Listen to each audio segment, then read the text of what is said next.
जय जय राजस्थान। आप देख रहे हैं इंडिया न्यूज राजस्थान। आपके साथ मैं हूं रोशनी सिंह। प्राइम टाइम डिबेट का समय हो चुका है और आज देखिए हम बात करेंगे निकाय चुनाव के रण की। निकाय चुनाव को लेकर बीजेपी और कांग्रेस में तेजी से व्यूह रचना बनाई जा रही है। लगातार बैठकों का दौर जारी है, टिकटों को लेकर राय शुमारी चल रही है और इस बार दोनों ही दलों का कहना है कि वे युवाओं को ज्यादा से ज्यादा टिकट देंगे। बीजेपी में प्रदेशाध्यक्ष मदन राठौड़ ने निकाय चुनाव को लेकर बैठक ली है। उनका कहना है कि बीजेपी सर्वे के आधार पर अपने उम्मीदवारों का चयन करने वाली है। राठौड़ ने बताया है कि जनता की पसंद का ख्याल रखा जाएगा। उन्होंने बताया है कि निकाय चुनाव में जीत के लिए बीजेपी की रणनीति ऐसे उम्मीदवारों को चुनना है जो जनता की पसंद का हो। इसके लिए भी एक खास सर्वे भी करवाया जा रहा है। अब देखिए राठौड़ का कहना है कि हमारे 5 एंगल हैं, जिसमें उम्मीदवारों के लिए संगठन, स्थानीय कार्यकर्ताओं और अन्य माध्यमों से मिले फीडबैक शामिल है। इसे कंप्यूटर में चढ़ाकर सर्वे के आधार पर विश्लेषण करेंगे और ऐसे उम्मीदवार को तय किया जाएगा जो जनता की पसंद का हो और निश्चित रूप से हम ये निकाय चुनाव जीतेंगे। इधर देखिए पीसीसी चीफ डोटासरा का कहना है कि कांग्रेस की तैयारी भी पूरी है। हमें युवा शक्ति पर, पार्टी कार्यकर्ताओं पर और हमारी एकजुटता पर पूरा भरोसा है। हम जिताऊ चेहरों पर दांव लगाएंगे और शहरों में कांग्रेस की सरकार बनेगी। कांग्रेस नेताओं का कहना है कि हम राजस्थान की जनता के बीच जाकर भाजपा के जो 2.5 साल के कामकाज हैं उसका हिसाब मांगेंगे। कांग्रेस का यह भी कहना है कि निकाय चुनाव में स्थानीय मुद्दों के हिसाब से हर जिले का अलग अलग घोषणा पत्र तैयार किया जाएगा। इसमें स्थानीय विकास, सफाई व्यवस्था, पट्टा वितरण, कांग्रेस सरकार के समय कार्यकाल में हुए काम भी शामिल किए जाएंगे। अब देखिए डोटासरा, जूली और गहलोत तीनों का कहना है कि स्थानीय निकाय चुनाव में जनता का साथ कांग्रेस के हाथ ही होगा, उनके साथ ही होगा। कांग्रेस सभी निकायों में जीत का परचम लहराएगी, ऐसा दावा कांग्रेस की ओर से साफ तौर पर कहा गया।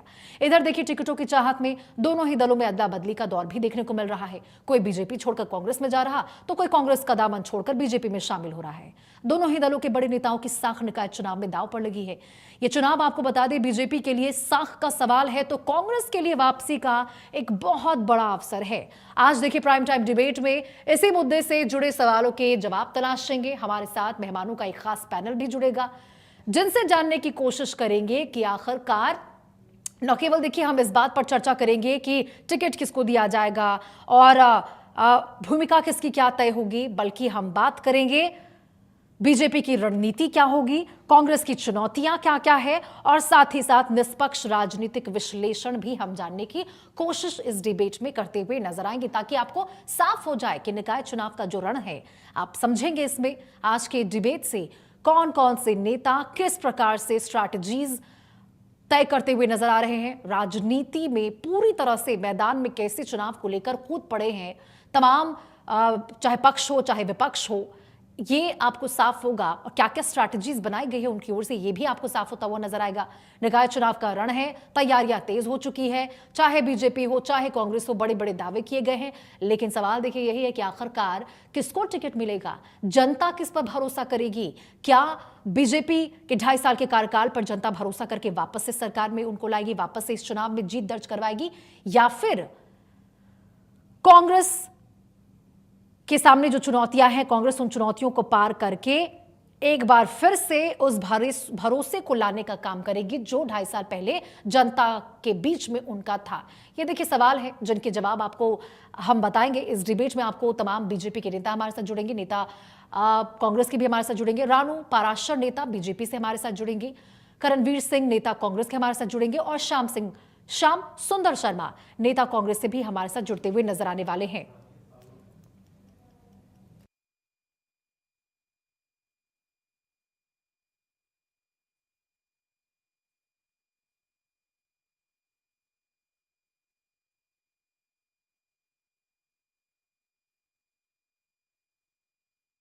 बहुत बड़े सवाल है, जीताऊ चेहरों पर मुहर लगेगी ऐसा कहा गया है कांग्रेस की ओर से। आपको हमने देखिए सभी के बयान सुनाए कि आखिरकार कांग्रेस का क्या कहना है इस चुनाव को लेकर, और आपको हम बता दें कि एक एक करके जिस प्रकार से निकाय चुनाव को लेकर बीजेपी और कांग्रेस में तेजी से व्यूह रचना बनाई जा रही है, इससे देखिए कमर कस ली गई है दोनों ही पक्षों की ओर से। लगातार बैठकों का दौर जारी है, टिकटों को लेकर रायशुमारी चल रही है। इस बार देखिए दोनों ही दल, सबसे खास बात आप समझिए कि इस बार दोनों ही दल, चाहे बीजेपी हो हो या कांग्रेस हो, दोनों ही युवा चेहरे को यहां पर प्राथमिकता देती हुई नजर आ रही है। जो युवा है उनको ज्यादा से ज्यादा टिकट देंगे, ऐसी बातें दोनों ही लोगों की ओर से कही गई है, दोनों ही पक्षों की ओर से। आप समझिए जरा, युवा को इस बार क्यों? ये देखिए सवाल हम जानने की, वैसे जवाब इसका जानने की बीजेपी और कांग्रेस नेताओं दोनों से ही कोशिश करेंगे, लेकिन आप उससे पहले मैं आपको बताती हूं कि आखिरकार युवा चेहरा ही क्यों, युवाओं पर इतना ज्यादा जोर, इतना ज्यादा फोकस इस बार पक्ष विपक्ष क्यों कर रही है? क्योंकि आपने दिल्ली के जंतर मंतर पर प्रोटेस्ट देखा, आपने देखा कि जब युवा सड़कों पर उतरते हैं तो क्या होता है, आपने देखा कि कैसे सत्ता परिवर्तन हो जाता है एक तरह से। मतलब आप समझिए कि शिक्षा मंत्री का इस्तीफा हो गया, धर्मेंद्र प्रधान का, नए शिक्षा मंत्री प्रहलाद जोशी बन गए। क्यों बने, कैसे बने? युवाओं की वजह से। युवाओं ने प्रोटेस्ट किया, युवाओं ने आंदोलन किया, जेनजी सड़क पर उतरे अपनी मांगों को लेकर। मांग क्या थी? शिक्षा मंत्री धर्मेंद्र प्रधान का इस्तीफा।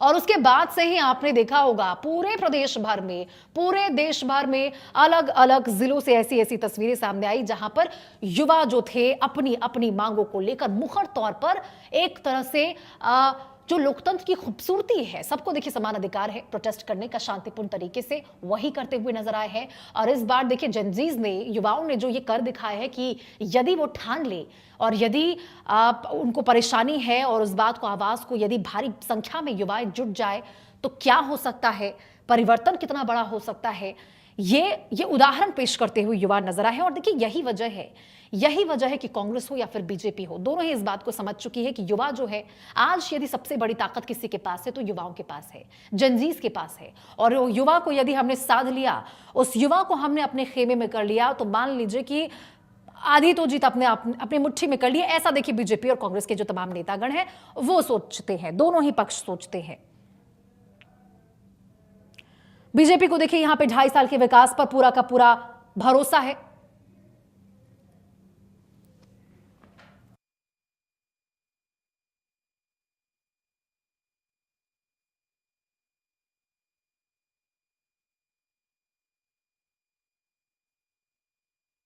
हमारे साथ हमारे मेहमान भी जुड़ चुके हैं, बीजेपी नेता रानू पराशर हमारे साथ जुड़ चुके हैं। बहुत बहुत स्वागत है रानू जी।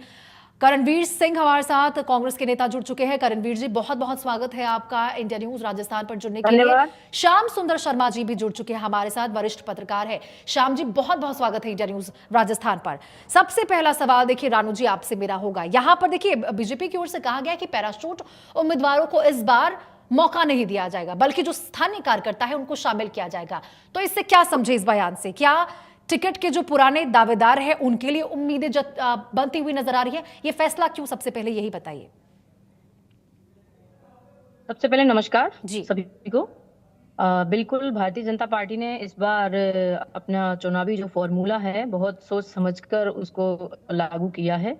बहुत ही चुनाव निष्पक्ष तरीके से होने वाला है और हमने ये पूरे तरह से सर्वे आधारित है, जिसमें कई लेयर पे हमने सर्वे कराए हैं, जिसमें हमारे पार्टी के कार्यकर्ता भी शामिल हैं, समाज के कुछ वरिष्ठ और जागरूक लोग भी शामिल हैं और टिकट उसी फॉर्मूले पे हम वितरित करेंगे। कोई भाई और भतीजावाद नहीं चलेगा। जो भी व्यक्ति समाज में और अपने क्षेत्र में सक्रिय है, योग्य है और पार्टी का वफादार कार्यकर्ता है, उसी को प्राथमिकता देते हुए और भारतीय जनता पार्टी उसी को अपना उम्मीदवार घोषित करेगी।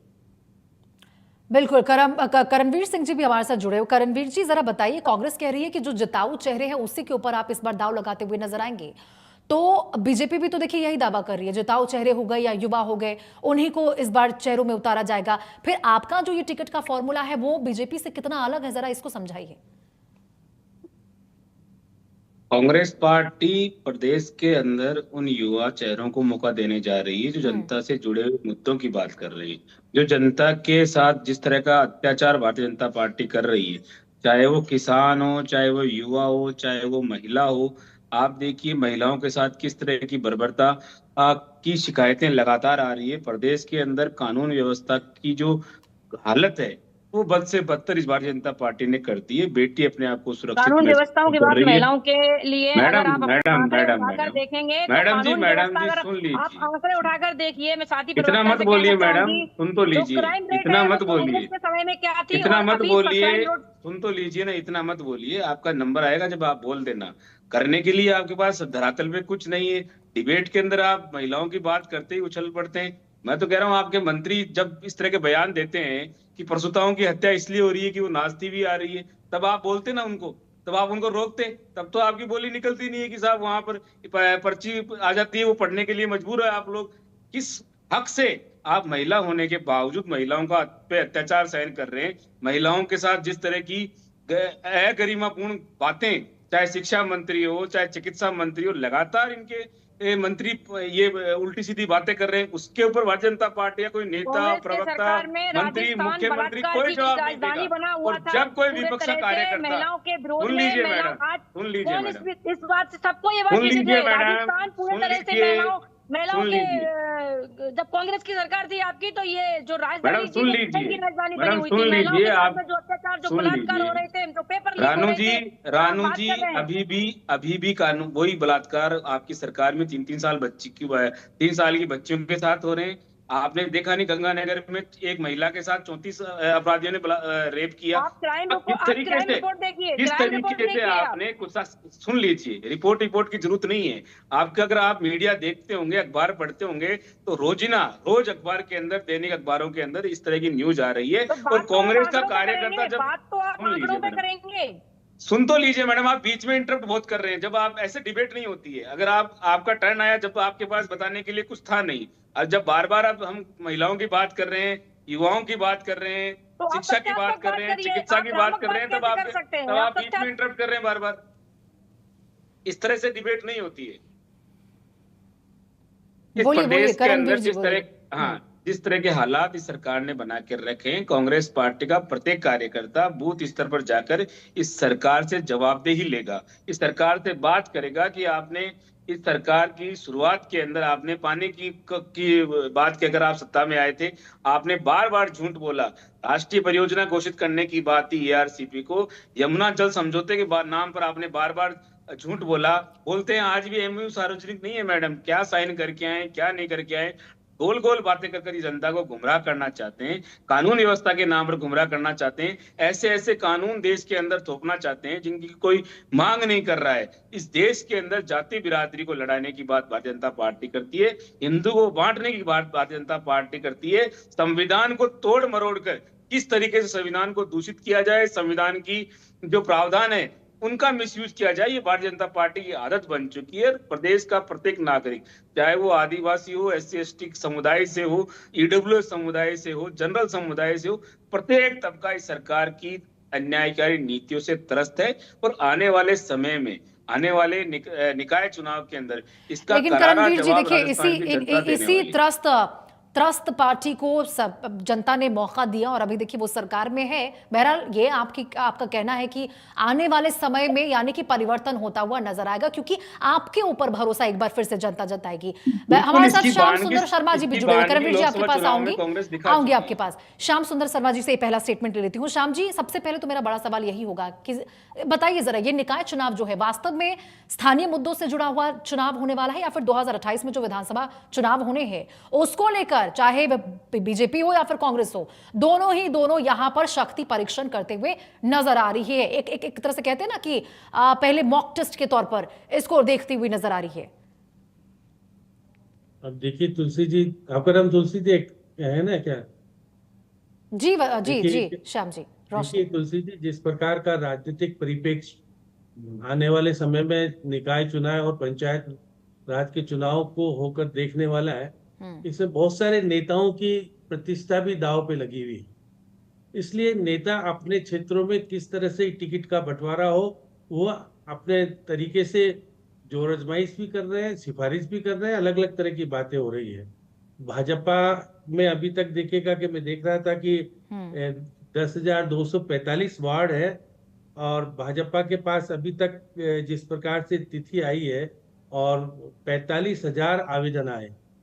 सबसे ज्यादा आवेदन जयपुर के लिए आए। बाकी तो करणवीर जी आपको भी पता है कि कांग्रेस ने आवेदन कम आए इसलिए तारीख बढ़ाई, और कोऑर्डिनेटर भी स्थापित किए 200 विधानसभा क्षेत्रों में जाकर के जाए और 27 तारीख तक लाए। अभी आपके यहाँ जिस प्रकार से अगर देखा जाए 36,000 आवेदन आए, आपका मानना है कि 27 तारीख तक हम 60,000 आवेदन प्राप्त कर लेंगे। अभी 60,000 आवेदन क्यों प्राप्त करना चाहते हैं वो तो आप जाने, क्या कारण है कि क्योंकि अधिसूचना 27 तारीख को जारी हो जाएगी। ऐसी स्थिति में टिकट कब दोगे ये तो आप जानो। ये बात भी सही है कि जिस प्रकार का माहौल मौजूदा स्थिति में खड़ा हुआ है, आज भाजपा के प्रदेश कार्यालय में प्रदेश अध्यक्ष और इनके केंद्रीय प्रभारी हैं जो हरीश द्विवेदी हैं, उन्होंने एक गाइडलाइन की पुस्तिका जारी की है कि चुनाव में किस प्रकार से हम कार्रवाई करेंगे, किस प्रकार का चुनाव परिप्रेक्ष्य में क्या काम करेंगे। एक गाइडलाइन पे पुस्तक जारी कर दी है। आज मदन राठौड़ कह भी रहे थे कि हम युवाओं के प्रति समर्पित भाव से बात करेंगे, टिकट देंगे 50%, क्योंकि डोटासरा जी कह चुके कि 60% युवाओं को टिकट देने वाले हैं।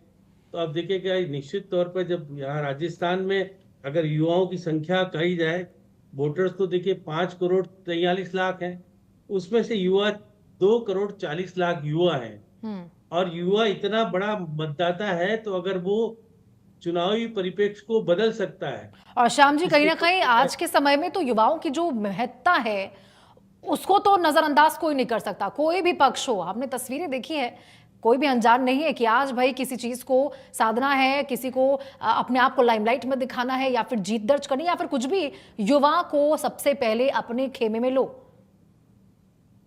ये बात सही है। जिस प्रकार से अब भाजपा ने एक रणनीति बनाई है कि हम युवाओं के पास जाएंगे, कॉलेज में जाएंगे, कोचिंग इंस्टीट्यूट में जाएंगे, महाविद्यालय में जाएंगे, उनको चिंता का विषय हो गया कि यदि ये खेल कर दिया तो आने वाले समय में 2028 का विधानसभा का चुनाव और 2029 में लोकसभा का चुनाव में, इसलिए चुनाव महत्वपूर्ण हो जाता है शहरी निकाय और पंचायत राज का। यदि इसमें सत्ताधारी पार्टी अपने इस सरकार नीचे तक नहीं ले गई, जो टिबिल इंजन की सरकार की बात करती है, नहीं जीत पाई, तो फिर स्थिति तो खराब हो सकती है। इसलिए निश्चित अभी कुछ दिन पहले दिखेगा, कहा गया है कि 14 और 15 साल के युवाओं को हम कैसे लाएं, क्योंकि ये आने वाले समय में ये युवा वोट देने लायक हो जाएगा 29 में और 28 में।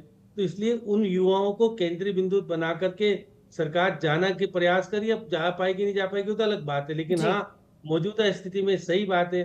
कोटा में अगर बात करें तो ओम बिरला की स्थिति इसी चुनाव से उसको परिणाम देने वाली है। वहां पर देखिएगा प्रहलाद गुंजल आजकल कांग्रेस में, शांति धारीवाल कांग्रेस में, और बात करें देखिए अर्जुन मेघवाल बीकानेर में इंतजाम देंगे कि वहां पर अगर जीतेंगे तो उनका सुरक्षित रह पाएगा। भागीरथ चौधरी किशनगढ़ और अजमेर में चुनाव की स्थिति में सब नजर बनाए हुए हैं। और बात करें देखिए गजेंद्र सिंह शेखावत जोधपुर में, अब अशोक गहलोत तो कह चुके मेरी सिफारिश पे टिकट मत देना, तो उनको पता है कि हम जीत नहीं पाएंगे, तो पहले ही कह चुके। तो इसलिए गजेंद्र सिंह शेखावत अपनी स्थिति को मजबूत करने के लिए वहां पर निर्णय कराने के पक्ष में लगे हुए हैं। मुख्यमंत्री जी जयपुर, दिया कुमारी जयपुर, आपके देखिएगा अगर राज्यवर्धन सिंह के जयपुर, तो जयपुर में निगाहें बहुत, और घनश्याम तिवारी के, मंजू शर्मा के और लालचंद कटारिया जो कि कांग्रेस से आए। अब कांग्रेस से आने वालों को टिकट नहीं दें, ये एक बहुत बड़ा मुद्दा बीजेपी के सामने भी खड़ा हुआ है। राणू जी, देखिए जैसे श्याम सुंदर शर्मा जी ने कहा कि कांग्रेस से जो लोग आ रहे हैं उनको टिकट दे या नहीं दे बहुत बड़ा मुद्दा है। क्या बीजेपी में मतलब आप लोग की स्ट्रैटेजी क्या है? बाहर से आए हैं भाई, उनके नहीं हुए तो हमारे क्या होंगे? क्या इसके तहत टिकट नहीं देने पर विचार हो रहा है या देने पर विचार हो रहा है? जी रानू जी। जी, जैसे कि श्याम सुंदर जी ने कहा, ट्रिपल इंजन की सरकार, निश्चित रूप से राजस्थान में ट्रिपल इंजन की सरकार अपने विकास की नई गाथा लिखेगी। और जो युवा शक्ति है वो हमारे देश की नींव है, हमारे देश का भविष्य है। और कह नहीं सकते ये चीज, बल्कि दावे के साथ हम कह रहे हैं, युवाओं के भविष्य को देखते हुए ही जो पूर्व सरकार में, कांग्रेस की सरकार में राजस्थान में जिस तरह से युवाओं ने आत्महत्याएं की, युवाओं के इतने पेपर लीक हुए, इसके लिए पूरे युवाओं ने उनको आईना दिखा दिया था।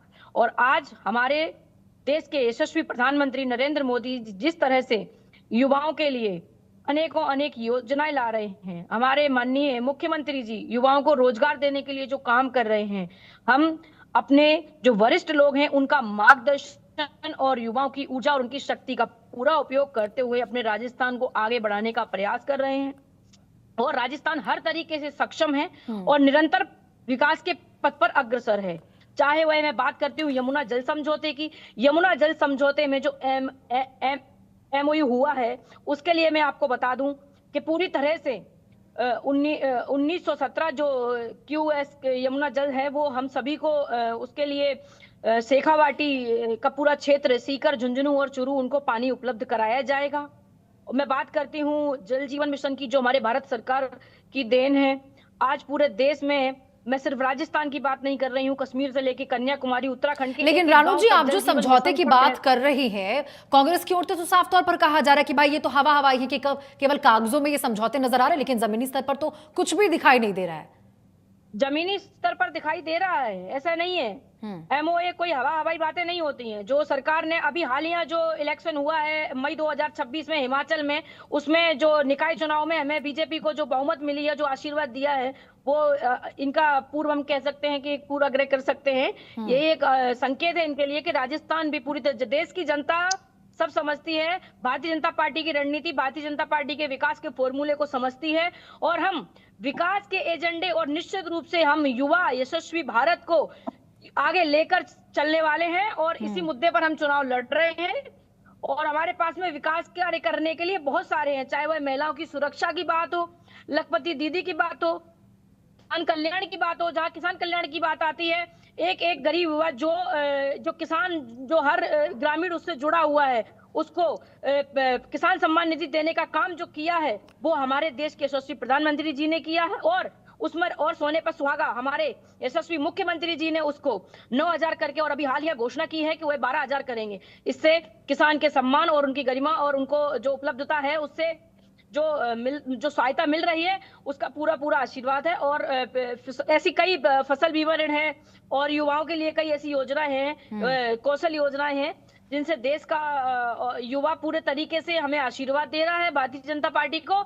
और आगे भी हम इस चुनाव को पूरी, बिल्कुल रानू जी, वो तो देखिए चुनाव में सब कुछ साफ हो ही जाना है, लेकिन करणवीर जी, आप बोलते हैं कि हमारे यहाँ कोई गुटबाजी नहीं है, जो कुछ है बीजेपी में है, कलह सब कुछ वही है, लेकिन बीजेपी तो बार बार आपको गुटबाजी के नाम पर ही घेरती हुई नजर आती है कि भाई डोटासरा का अलग एक पार्टी है, पायलट का अलग अपना एक गुट बना हुआ है, और कहीं ना कहीं तस्वीरें भी सामने आ जाती है। ये जो विश्वेंद्र सिंह है, जिन्होंने चुनावी प्रभारी की जगह पर कांग्रेस प्रत्याशी अपने आप को कर दिया, इसको लेकर भी तो बवाल मचता हुआ नजर आता। फिर कैसे ऐसे इन आरोपों के बीच में निकाय चुनाव में जीत दर्ज करेगी कांग्रेस? तुलसी जी, आपने कांग्रेस की गुटबाजी में बात की, तो ये तो कांग्रेस का अंदरूनी मामला है, ये जनता के मुद्दों का मामला नहीं है। पहले तो मैं आपको क्या बात करें करणवीर जी, आप जनता यदि आपके इन चीजों को देखेगी तो लीजिए मैडम, ये तो लगेगा ही। बिल्कुल तुलसी जी, चुनाव के अंदर जब कांग्रेस पार्टी चुनाव में जाए, सुन लीजिए मैडम, मैं आपके बीच में नहीं बोला था, आप सुन लीजिए, थोड़ा सब्र रखिए। जो जनता के मुद्दों के बीच में जब कांग्रेस पार्टी जनता के चुनाव में जाएगी, तो बात वहां की जाएगी डेवलपमेंट की, कांग्रेस के डेवलपमेंट की बात नहीं की जाएगी। अभी इन्होंने, आपने सिलसिलेवार सुना होगा भारतीय जनता पार्टी के प्रवक्ता को, इन्होंने कहा पेपर लीक। मैं बताना चाहूंगा इनको, कांग्रेस की सरकार में पूरे हिंदुस्तान के अंदर राजस्थान इकलौता ऐसा प्रदेश था जिसके अंदर पेपर लीक पे कानून बना। और जो Bharatiya Janata party paper leak का धंधा चलाती है, आपने देखा नहीं, नीट के मामले में इनके कार्यकर्ता खुद पेपर लीक करते हुए पकड़े गए। एनटीए लाया किस लिए था? पेपर लीक करने का और साजिशन लोगों को भर्ती करने का तरीका ही एनटीए से इन्होंने इजाद किया है। इन्होंने कहा MOU साइन किया है यमुना जल समझौते का। मैं मैडम से पूछूंगा कि आपको मेमोरेंडम ऑफ अंडरस्टैंडिंग के अलावा उस MOU के बारे में पता क्या है? क्या आपने पढ़ा है वो? क्या भारतीय जनता पार्टी के प्रवक्ताओं को, नेताओं को भी पढ़ने का मौका मिला है? जबरदस्ती का हल्ला बना रखा है, MOU। बता तो दीजिए उसमें साइन क्या किया है, सार्वजनिक कर दीजिए ना। मीडिया ने भी नहीं पढ़ा अभी तक। मैं तुलसी जी पढ़ लेगी उस MOU में लिखा क्या है। तुलसी नहीं, रोशनी जी, करणवीर जी। और देखिए अभी MOU को लेकर जो आपने बात कही है वो रानू जी ने आपको बताया है। रानू जी, विस्तार से लगता है आपने बताया, वो करणवीर जी को नहीं पता चल पाया शायद। आप काउंटर मत कीजिए, सुन तो लीजिए बात को। मैं तो ये कहना चाहूंगा, शेखावाटी की आप बात कर रहे हैं, मैं उसी शेखावाटी से आता हूँ। आप शेखावाटी के खेतों में जाओगे ना, तो वहां भारतीय जनता पार्टी का इंतजार कर रहे हैं किसान, जेड़ी और कस्सी लेके कि आइए स्वागत करते हैं आपके झूठ का भांडाफोड़ करने के लिए वो तैयार बैठे हैं। इन्होंने बात करी जल जीवन मिशन की। ये मैडम बैठी है, 2.5 साल के अंदर कितना जल जीवन मिशन में काम हुआ, कुछ आंकड़े है क्या? बता दीजिए आप, कितना काम कर दिया आपने जल जीवन मिशन में? केवल नाम ही नाम लेके गिना रहे हैं। बता दीजिए रानू जी, बताइए। कांग्रेस की सरकार में हुए जल जीवन मिशन पूरा नहीं हुआ है, सफल योजना सुन लीजिए रानू जी, पूरा नहीं हुआ है। महेश जोशी जी तो जेल में है, करणवीर जी आपके मंत्री जी तो जेल में है, तो कैसे बीजेपी के ऊपर आरोप प्रत्यारोप लगा रहे हैं आप? सुन लीजिए मैडम, मैं कांग्रेस पार्टी, सुन लीजिए मैडम, आप शांत रहिए। आपका नंबर आइए, जब बोल दीजिए, लेख पेन कॉपी लिख लीजिए। अच्छा, मेरा नंबर आ चुका है करणवीर जी। जलदायी मंत्री आपके महेश जोशी जी जेल में है, इसको लेकर क्या बोलेंगे? कांग्रेस को यहाँ बुलाया है, मैं पूछूंगा। लखपति दीदी की आप बात कर रहे हैं, आपके विधानसभा के अंदर। सुनिए आप रानू जी, एक मिनट। करणवीर जी, महेश जोशी को लेकर कुछ कहना चाहेंगे क्या? रानू जी एक मिनट, रानू जी एक मिनट। महेश जोशी को लेकर करणवीर जी कुछ कहना चाहेंगे? आपके मंत्री जेल में है। संख्या बता सकते हैं बनाई आपने 2.5 साल में? कितना खर्चा आया आप बता सकते हैं? अरे करणवीर जी, आपको मेरी आवाज आ रही है? महेश जोशी के बारे में कुछ कहना चाहेंगे? किसके बारे में? महेश जोशी जी के बारे में कुछ कहना चाहेंगे? जेल में है। महेश जोशी जी के बारे में क्या कहें, बताइए। 16 लाख महिलाएं लखपति दीदी बनी है हमारे यहाँ, 16 लाख महिलाएं। कितना खर्चा है आपके मंत्री को बता दीजिए। विधानसभा में सवाल लगा था, उस सवाल का जवाब नहीं दे पाए। बहुत बनी है संख्या, वहां बतानी चाहिए विधानसभा के अंदर। वहां पर जो आपका जवाब आया उसके अंदर ये निकल के आया कि कोई खर्चा ही नहीं आया, कोई संख्या ही नहीं है सरकार के पास। आपके विधायक विधानसभा में तो खड़े ही नहीं होते। बहस करने की आप बात कर रहे हैं, विधानसभा होने नहीं देते, वहां जाते ही नहीं है। आप टीवी पे बैठ के कुछ भी हवाई आंकड़े दे सकती है, सरकार से पूछिए, ऑफिशियल अनाउंसमेंट करवा दीजिए कि कितनी लखपति दीदियां बनाई है। सरकार भजन लाल जी को पर्ची नहीं मिली है कि लखपति दीदियां बनी कितनी है और बनाई कितनी है और बजट कितना खर्च हुआ है। मेरे सवालों के जवाब तो करणवीर जी आप दे ही रहे। हमने आपसे गुटबाजी का सवाल पूछा, आप अलग ही मुद्दे पर आ गए। श्याम सुंदर शर्मा जी, जरा बताइए, ये बीजेपी और कांग्रेस के जो नेता हैं, उनको लगता है कि उनके जो अंदरूनी कलह है। एक मिनट करणवीर जी एक मिनट। श्याम सुंदर शर्मा जी से सवाल है मेरा।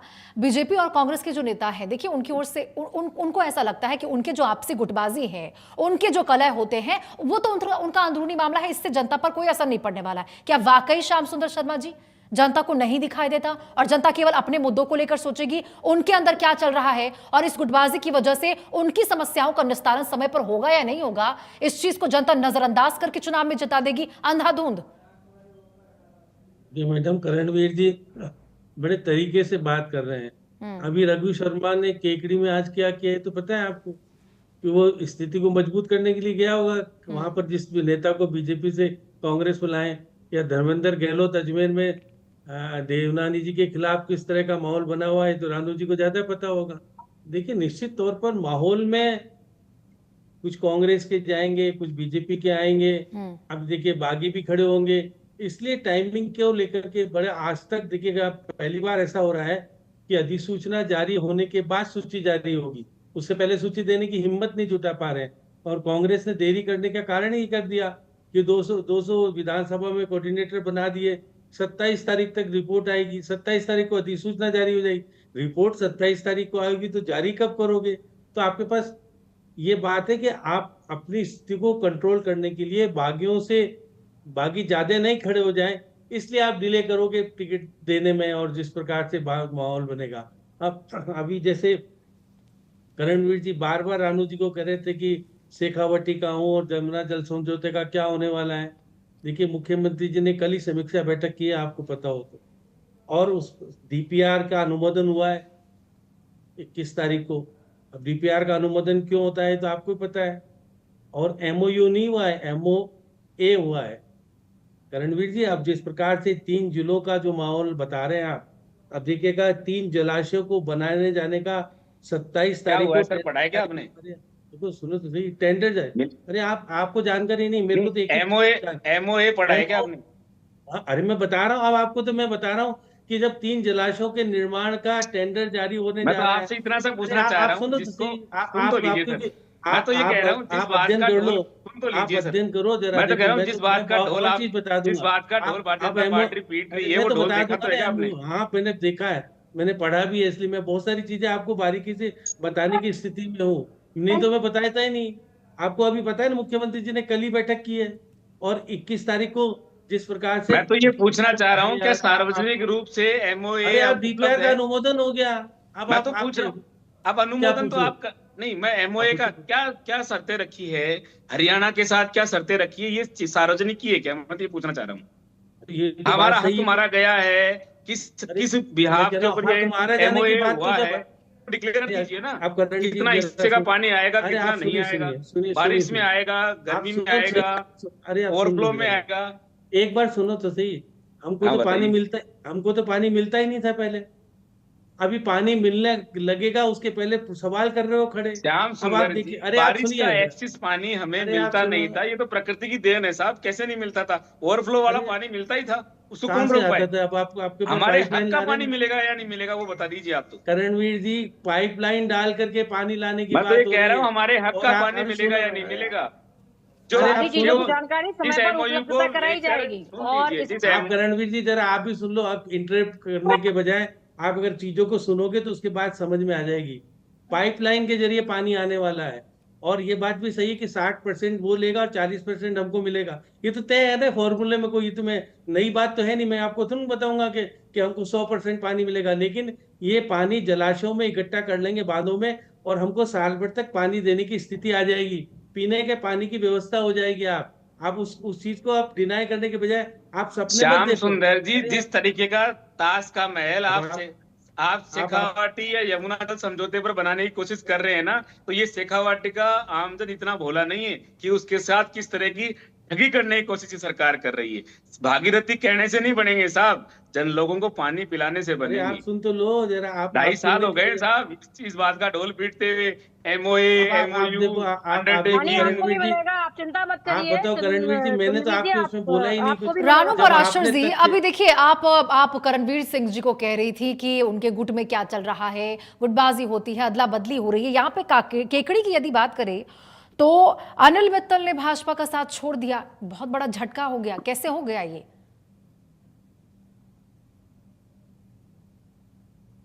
बता दीजिए, आपसे पूछा है। रानू जी, जी, केकड़ी में अनिल मित्तल जी ने भाजपा का साथ छोड़ दिया, कांग्रेस में शामिल हो गए हैं, उनको सदस्यता भी दिला गई है। रघु शर्मा जी ने उनको सदस्यता भी दिला दी है। क्या हो गया पार्टी में? ये पार्टी कहीं की अभी तो अंदरूनी बातें हैं। करणवीर देखिए, सिंह जी की तरह ये नहीं बोलेंगे कि ये अंदरूनी मामला है, जनता का विषय नहीं है? नहीं, बिल्कुल जनता जी। का विषय भी है। और जो जिनके मत हैं, जो जाना चाहता है वो जा सकता है, जो आना चाहता है उसका स्वागत है।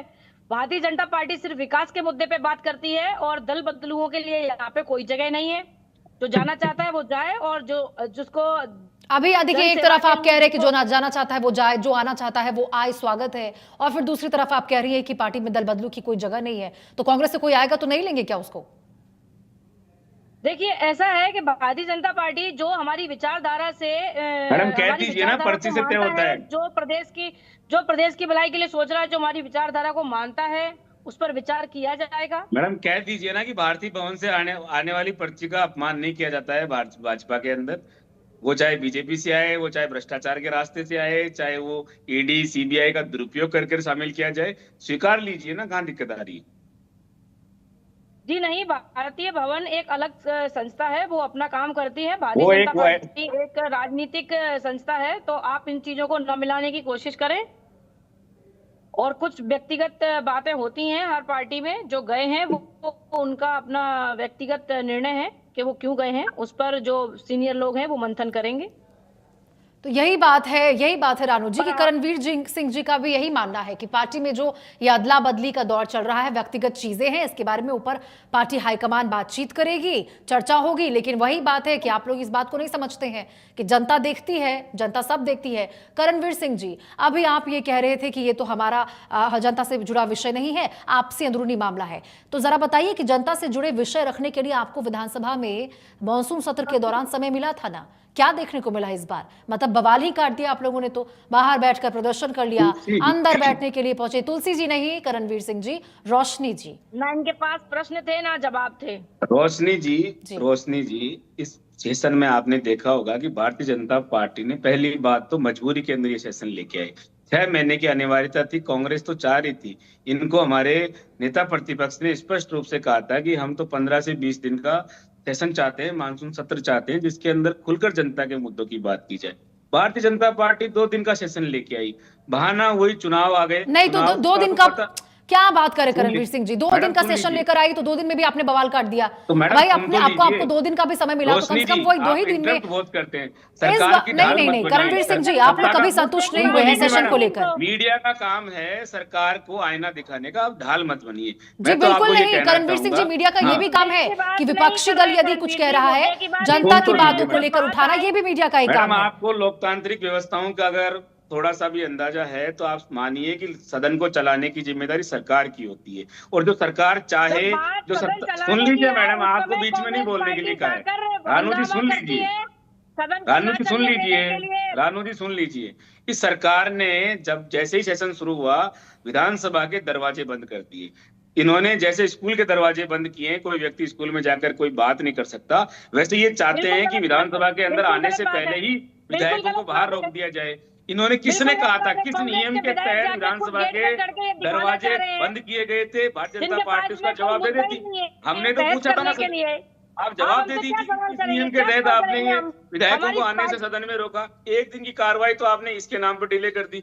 अगले दिन अगर आप कार्रवाई करते हैं, आप यूसीसी लेके आ रहे हैं, जिन लोग सुन लीजिए मैडम, बीच में मत बोलिए मैडम, रानू जी बीच में मत बोलिए। हंगामे की वजह से सदन स्थगित हुआ है। आपको हंगामा ही होता है मैडम भजन करने के लिए।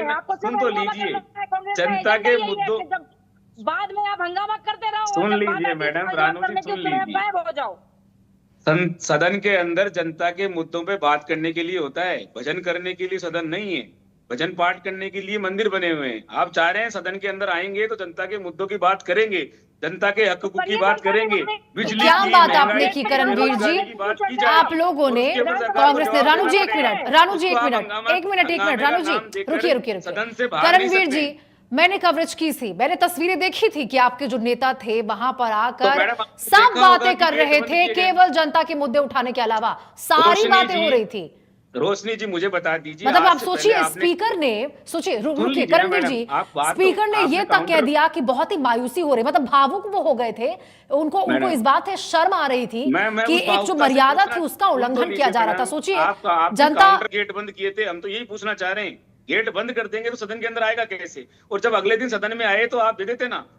हम तो प्लेटफॉर्म मांग रहे थे, हम तो समय मांग रहे थे, हम तो व्यवस्था मांग रहे थे कि बताए सभापति, ये सरकार से जवाब पूछे कि किसके तहत आपने गेट बंद किए, किस वजह से आपने राजस्थान के अंदर जो कानून व्यवस्था है उसके ऊपर जो दुर्गति हो रही है उसके ऊपर सवाल किए। कैसे स्कूल के अंदर आप इस तरह के काले कानून ला सकते हैं कि कोई भी उस स्कूल के अंदर प्रवेश नहीं कर सकता, स्कूल के मुद्दों की बात नहीं कर सकता। मुद्दों की बात करने रानू के जी लिए आप सरकारी सामने स्कूल में है, जवाब दे ही प्रवेश दीजिए करने इस के चीज लिए- को लेकर कि आखिरकार मीडिया को स्कूलों में जो नहीं आने को लेकर कहा गया है, क्या आधार है इसके पीछे की, क्या बड़ी वजह है? एक जवाब दे मैडम, दीजिए, आपने देखा संतुष्टि नहीं, मिल जाए कांग्रेस आप- को भी। मैडम जी आपके ही चैनल पे देखिए, पिछले आपके कांग्रेस- सुन लीजिए मैडम, सरकार ने जो आप- स्कूलों के लिए जो नोटिस निकाला है मैडम वो सुन छात्रों लीजिए, की आपके ही चैनल पे निकाला है, बैठकर मैं उनकी डिबेट, सुरक्षा, मैडम सुन लीजिए रानू उनकी जी, मर्यादा के लिए निकाला है। कोई रानू जी व्यक्ति सुन इस तरह लीजिए, से उनकी सवाल पढ़ाई मेरे से में है, सुन तो बाध्यता लीजिए। ना करे, और इस तरह के भ्रामक जो जिस तरह के वीडियोस बना के और जो रानू जी सुन लीजिए, आपसे सवाल नहीं और है। किसी भी तरीके से रोका नहीं गया है। परमिशन लेके आप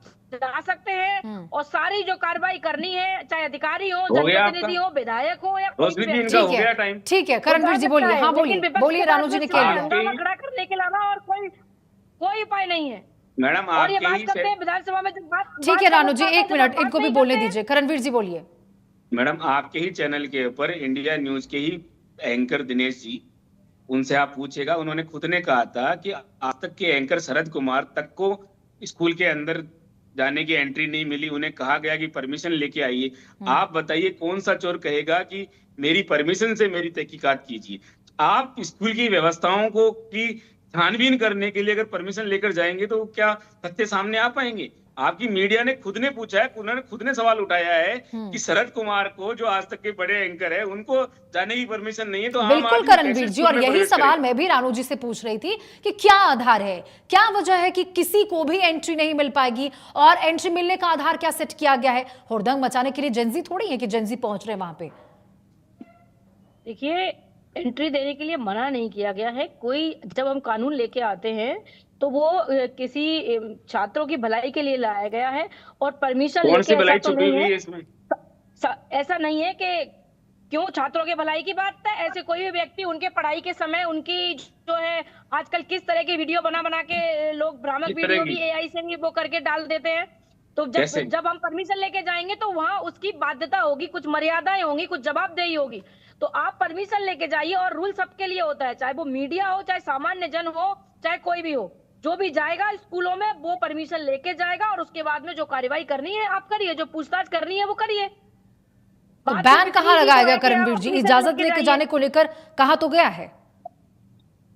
रोशनी जी, आप अपने पत्रकार महोदय से बात कीजिएगा। अगर किसी आपके ऑफिस में या आप किसी इंचार्ज थाने के अंदर जाएंगे, इंचार्ज से पूछेंगे कि मैं आपकी कमियां उजागर करने के लिए आपके थाने में आ सकती हूँ, क्या वो आपको अलाउ करेगा? क्या वो टॉयलेट दिखाएगा? क्या स्कूल का प्रधानाध्यापक आपको टॉयलेट की व्यवस्थाएं दिखाएगा? जो टूटी स्कूलें हैं, छतें हैं, जर्जर अवस्था के अंदर विद्यालय चल रहे हैं, क्या उनको दिखाएगा? हम लोकतंत्र में जी रहे हैं साहब। तानाशाही विद्यालयों के हमें लिए ये बजट अधिकार दिया देता गया है है, विद्यालयों लोकतंत्र। पे काम हो हमारा रहा है, संविधान हमें ये इससे कोई अधिकार लेना देता है, देना नहीं है। फ्रीडम ऑफ एक्सप्रेशन हमें ये अधिकार देता है कि ये चीजें हम उजागर कर सके। और मीडिया का तो लोकतंत्र का चौथा स्तंभ बताया गया। जब मीडिया ही इस तरह दबाया जाएगा, आम आदमी को रोका जाएगा, इतने बड़े बड़े इंस्टीट्यूशंस को चैलेंज किया जाएगा, केवल किस नाम पर कि आप परमिशन लेके जाइए।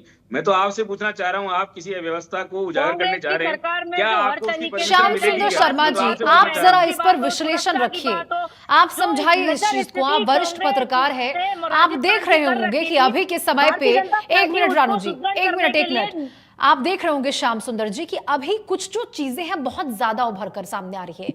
मीडिया को बिना इजाजत के एंट्री नहीं देने को लेकर हो गया, या फिर जंजीस को लेकर जिस प्रकार से चल रहा है पूरा ही प्रदेश भर में देखने को मिल रहा है। कभी प्रदर्शन किसी बात को लेकर, कभी राजनीतिक रोटियां सेकी जाती है। ये जो उभरती तस्वीरें सामने आ रही है, इससे क्या संदेश मिल रहा है? क्या ये जो चुनाव सब है इसमें इसका कितना असर होगा? क्योंकि हम और यदि आप इफेक्ट हो रहे हैं तो जनता भी इस चीज को तो देख ही रही होगी। हर दिन न्यूज चैनल पर चलते रहते हैं खबरें। देखिए रोशनी जी, जिस प्रकार का आपने प्रश्न किया चुनावी प्रक्रिया का, तो करणवीर जी भी भूल गए, रानू जी भूल गए कि हम विधानसभा क्या पंचायत चुनाव और शहरी निकाय के चुनाव में किस प्रकार के उम्मीदवार को उतारेंगे, किस प्रकार की बातें होगी, कौन से घोषणा पत्र होगा। इस सब चीज को छिपाने के लिए आप देखिए, आप विधानसभा के अंदर सुरक्षा का जिम्मा विधानसभा अध्यक्ष के पास होता है, सरकार के पास नहीं होता। विधानसभा अध्यक्ष ने खुद ने स्पष्ट कर दिया क्या चीज थी, किस तरह का करती थी। 3 विधायक यदि गेट के ऊपर हिलाने का प्रयास करते, विधायक थे वो, उसको उनको भी कांग्रेस के युवा नेता थोड़े थे जो कि आपको विधानसभा के गेट के ऊपर जिस प्रकार का कृत्य किया है। गोविंद सिंह डोटासरा कह रहे थे भाई ऐसा नहीं करते, अपन विधायक है। तब दिखेगा कि वो ये कह रहे थे कि गत दिनों विधानसभा में 2 लोग अवांछित प्रवेश कर गए थे, इस कारण से हम चाहते थे कि विधायक तो प्रवेश करने के लिए अनुमति मिलती है, वो तो रोक ही नहीं सकते, उसका विशेषाधिकार का है उसके पास अधिकार। तो ऐसी स्थिति में करणवीर जी, आप बार बार जो कह रहे हो, आपने राजनीति करने का आपको अधिकार था कि उसमें कोई दिक्कत नहीं है, लेकिन जिस प्रकार से एक परिपत्र जारी हुआ है, परिपत्र को लेकर के विरोध है। कांग्रेस का तो विरोध इसलिए ज्यादा है कि कांग्रेस के शासन ने नहीं किया है, बीजेपी ने किया है, इसलिए कांग्रेस तो अपनी राजनीति करेगी, करना भी चाहिए। अब देखिए गत दिनों में देखिएगा, आपने भी देखा कि बगरू विधानसभा क्षेत्र के एक विद्यालय में जिस प्रकार से कांग्रेस पार्टी के लोग गए, मारपीट हुई, फिर सब कुछ हुआ, और उसके बाद अब वहां की स्कूल का बजट भी सैंक्शन हो गया, बिल्डिंग को ढा दिया गया। तो देखिए कमियों को उजागर करने का अब वो जिसके पास जो सोर्स है वो जिस तरीके से करना चाहिए, लेकिन आप वैधानिक रूप से अगर कोई परिपत्र आ गया है तो फिर उसमें परमिशन लेने की जरूरत है, परमिशन लेनी पड़ेगी। इसमें करणवीर जी कोई बात नहीं है, ऐसी स्थिति नहीं बनती है कि आप सरकारी संस्थान में जाने से लिए अगर उसके नियम लागू कर दिए गए तो उसकी अनुपालना तो आपको करनी पड़ेगी। ये तो है नहीं, या तो नियम परिपत्र वापस लिया जाए और नहीं लिए गए तो उस अनुरूप ही आपको। लेकिन आज की स्थिति में देखिएगा, युवा नेता, युवा वोट को कब्जे में करने के लिए जिस प्रकार का माहौल खड़ा हुआ है राजस्थान में, कांग्रेस बीजेपी दोनों चिंतित है कि किस प्रकार से हम उसको लाएं। तो ये सारी बातें हो सकेगी, आने वाला समय निश्चित रूप से एक बहुत महत्वपूर्ण भूमिका अदा करेगा, और वो भूमिका हम सबको ये जताएगा कि जिस प्रकार का माहौल है उस तरह से अगर युवाओं को अपने पक्ष में करने की रणनीति तैयार नहीं की, तो आप इधर उधर किधर भी जा सकते हो पता नहीं। देखिएगा कि बहुत सारे बोर्ड का हार जीत का बहुत कम फैसला होता है, कितने से वोटों से जीतता है, कोई 5 वोट से जीतता है, कोई 20 वोट से जीतता है, कोई 100 से जीतता है, यदि कोई 1000 से जीतता है, क्योंकि बहुत कम छोटी नगर पालिकाओं में जीत हार बहुत कम से होती है। तो आपके पास अगर युवा पक्ष में है तो आप जीत जाओगे, और नहीं तो हारने की स्थिति बनेगी। इसलिए करणवीर जी, आज तो मुद्दा इन युवाओं को लेकर के भी है, आप भी चिंतित हो, तो देखिएगा कि बीजेपी भी चिंतित है। इसलिए आने वाला समय कल किस प्रकार सुरक्षित रहे, इस पे निर्भर करेगा। बिल्कुल श्याम सुंदर शर्मा जी। रानू जी, जरा मुझे ये बताइएगा, बीजेपी का एक नया फॉर्मूला आया है कि जिसको भी टिकट चाहिए भाई आपको तीन और कैंडिडेट को बताना पड़ेगा। ये फॉर्मूला किस आधार पर, इसके पीछे पार्टी की क्या वजह है, क्या मंशा है, क्या सोच के साथ ये फॉर्मूला लाया गया है? देखिए, अधिक से अधिक पारदर्शिता रहे चयन में, और हम अधिक से अधिक जो नाम है वो योग्य व्यक्ति ही उसमें चुना जाए। इसलिए हमने चयन की प्रक्रिया को और सुदृढ़ और पारदर्शी बनाने के लिए इस तरह की व्यवस्था रखी है। और जो सभी के और वार्ड के जो निकाय के जो हैं चुनाव, इसके लिए सबसे ज्यादा बहुत विचार करके और इस योजना को हमने लागू किया है। ठीक है, करणवीर जी, फाइनल कमेंट आपसे भी लेना चाहूंगी कि यहां पर आप बता रहे कि 2.5 साल, ये जो 2.5 साल को लेकर बार बार कही जा रही है कि यहाँ पे बीजेपी की सरकार क्या नहीं कर पाई है, भजनलाल सरकार क्या नहीं कर पाई है, इसको लेकर या फिर उनमें विश्वास जनता का कितना कम हो रहा है, ये आपका इस चुनाव में मुद्दा सबसे बड़ा होगा, या फिर खुद को दोबारा यहाँ पे लोगों के बीच में स्थापित करना है? आप पर कितना भरोसा जनता का आ रहा है, जग रहा है, और जिसके आधार पर आप चुनाव जीतेंगे, इसके तहत काम ज्यादा जरूरी होगा? रोशनी जी, कांग्रेस पार्टी का बूथ इस तरह कार्यकर्ता प्रदेश के अंदर जिस तरह की बेहताशा, महंगाई, अपराध, बेरोजगारी, युवाओं के ऊपर अत्याचार, महिलाओं के ऊपर अत्याचार, नहीं करणवीर जी, मैं वही कह रही हूँ कि ये दोनों चीजों में जरा डिफरेंशिएट करिए। बीजेपी सरकार क्या नहीं कर पाई 2.5 सालों में, जनता का क्या भरोसा टूटा है उनको, इसको लेकर आप स्ट्रैटेजी बनाएंगे, या आपने क्या किया है सरकार में नहीं होकर भी इसको लेकर आप आगे बढ़ेंगे, इस बात को जनता को बताएंगे कि आपने सरकार में ना होकर भी क्या किया है? बेटे नकली नोटों की खेपों के साथ पकड़े गए, आज ही की किसी प्रतिष्ठित न्यूज़पेपर की ये खबर है, जो चुनाव इलेक्शन में खपाने के लिए। तो सुन लीजिए, मुद्दों पे बात कीजिए। कांग्रेस पार्टी का प्रत्येक कार्यकर्ता भारतीय जनता पार्टी के कुशासन की पोल खोलने के लिए तैयार है। हम भारतीय जनता पार्टी से, मैडम बीच में मत बोलिए ना, मैडम बीच में आखिरी 2 मिनट बचे हुए, रानू जी करणवीर जी को बोलने दीजिए। मत बोलिए, बोलिए करणवीर जी, बोलिए। मत कीजिए। कांग्रेस का प्रत्येक कार्यकर्ता भारतीय जनता पार्टी के कुशासन को लेकर जनता के बीच में जाएगा। वो उनसे पूछेगा कि पिछले 2.5 साल के अंदर आपने कितने लोगों को अच्छा इलाज दिया, कितने लोगों को शिक्षा दी। आज भी आप देख लीजिए, लगातार 84,000 स्कूल तो ऐसे हैं जिनके भवनों की हालत जर्जर है। प्रदेश के अंदर लगातार तमाम तरह की बातें, चाहे इस कानून व्यवस्था को लेकर, चाहे शिक्षा व्यवस्था को लेकर, चिकित्सा व्यवस्था को लेकर, इनके मंत्रियों का बहुत ही गैर जिम्मेदाराना रवैया रहा है। स्वयं मुख्यमंत्री भजनलाल शर्मा भी लगातार जनता के मुद्दों के ऊपर कहीं ना कहीं विफल नजर आए। इन सब मुद्दों को आधार बनाकर कांग्रेस का प्रत्येक कार्यकर्ता इनके साथ मैदान में जाएगा, इनके ऊपर इनसे हिसाब किताब लेगा कि कैसे झूठ बोलकर जनता के भोली भाली राजस्थान की जनता को इन्होंने ठगने का प्रयास किया। सिवाय भारतीय जनता पार्टी ने घोषणाओं के अलावा कोई काम नहीं किया है। इन सब बातों के ऊपर कांग्रेस का कार्यकर्ता इनसे जवाब लेगा, इनसे मुद्दों पर लड़ाई लड़ेगा। ठीक है, श्याम सुंदर शर्मा जी, आखिरी स्टेटमेंट आपसे लेना चाहूंगी। आप यदि दोनों पार्टियों के रणनीति को देखें, स्ट्रैटेजीज को नापे, तो आपको क्या लगता है कौन सी पार्टी यहां पे निकाय चुनाव के रण में जीत दर्ज करती हुई नजर आ सकती है, और क्या चुनौतियां, क्या जो चीज है, रणनीति तैयार किसकी ज्यादा नजर आपको आ रही है? श्याम जी।